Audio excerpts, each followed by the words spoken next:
Mallanna Sagar intact ఉంది, Ranganayaka Sagar intact ఉంది.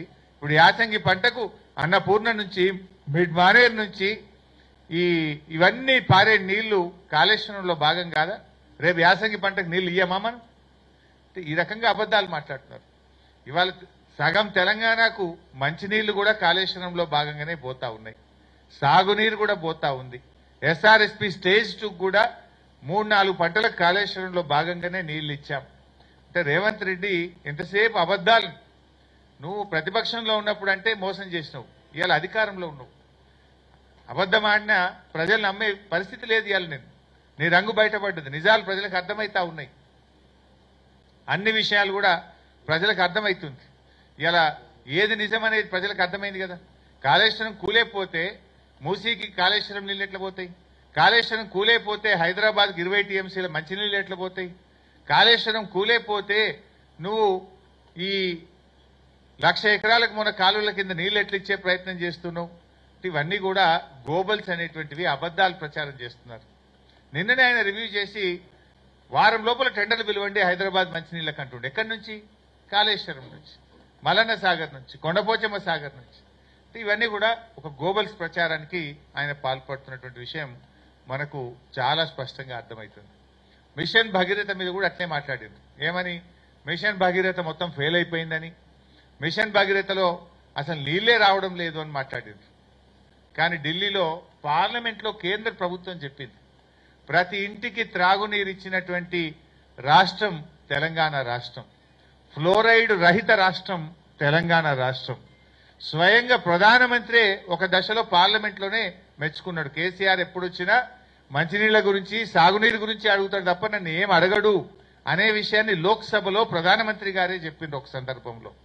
దీన్ని బట్టి ఇవాళ మిషన్ భగీరథ విషయంలో కూడా మీరు మోసమే చేసిండ్రు, అబద్ధాలు ఆడిండ్రు మీరు.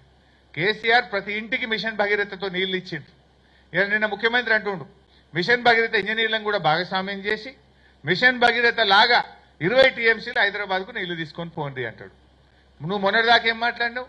మిషన్ భగీరథ ఫెయిల్ అన్నావు, కాళేశ్వరం కూలిపోయిందన్నావు. ఇప్పుడేమో ఆ కాళేశ్వరమే మంచి ముద్దు అంటున్నావు.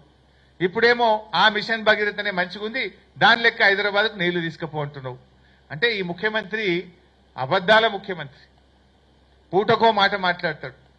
దేవుళ్ళ మీదనే ఒట్టి పెట్టి మోసం చేసినోడు ఇంకేం చేయడు చెప్పుండ్రి.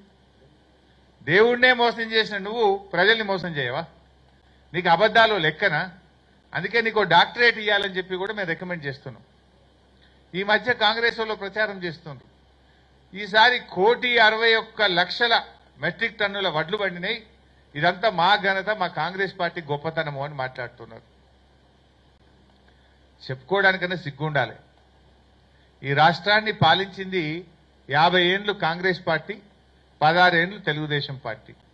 ఈ రేవంత్ రెడ్డి అంటే ఆయన ఇప్పుడున్నది కాంగ్రెస్, నిన్నటిదాకా ఉన్నది తెలుగుదేశం, గా 2 పార్టీలే కదా.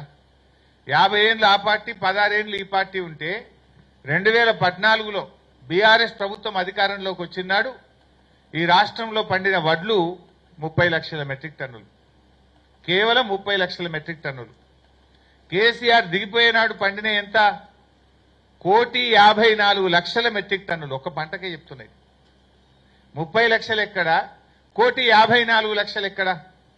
మరి 56 ఏళ్లు మీరు పాలిస్తే 30 లక్షల మెట్రిక్ టన్నుల వడ్లే ఎందుకు పండినాయి? ఎందుకు 30 లక్షలు మీరు దాటలేదు? 50 ఏళ్ల కాంగ్రెసు, 16 ఏళ్ల తెలుగుదేశం ఇద్దరు కలిపితే కూడా 30 లక్షలు దాటకపోతుంది కదా.